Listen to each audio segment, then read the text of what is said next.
চিল ও বিড়াল এই দুইটার বিড়ালের কি ছানা হয় নাকি ডিম পারে? বিড়ালের ছানা হয়, বিড়াল বাচ্চাকে দুধ খাওয়ায়, তাই না? আর চিল, চিল সম্পর্কে কারো জানা আছে? চিল অবশ্য একটা পাখি, তাই না? ডিম ডিম পারে, বাচ্চা ফুটে। তো এই ঘটনাটা কেউ সংক্ষেপে বলো তো, চিল ও বিড়ালের ঘটনাটা কি, নিজের ভাষায় বলো। এক গাছে একটা চিল ছিল। হ্যাঁ, একটা চিলের পরিবার। সেখানে ছিল মা চিল, বাবা চিল আর 3টি ছানা। হুম, সেখানে হচ্ছে সবসময় আর কি মা বাবারা থাকতে পারতো না, কারণ হচ্ছে চিলের বাচ্চাগুলো অনেক চেঁচামেচি করতো।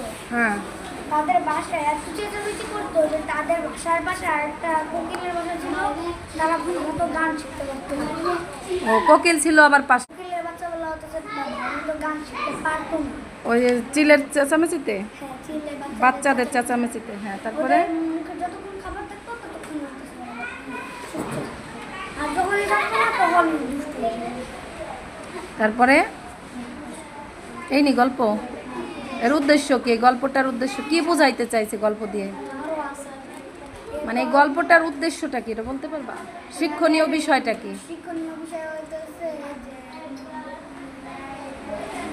কখনো কারো জিনিস শুরু করতে হবে না এবং নম্রভদ্র। মানে ক্ষতি করা যাবে না, অন্যের ক্ষতি করা যাবে না, এবং ভদ্র আচরণ করতে হবে, নম্রভদ্র থাকতে হবে।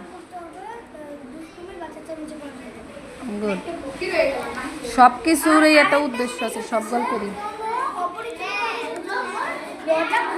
অপরিচিত, হ্যাঁ, এটা বাচ্চাদের জন্য একটা ভালো মেসেজ।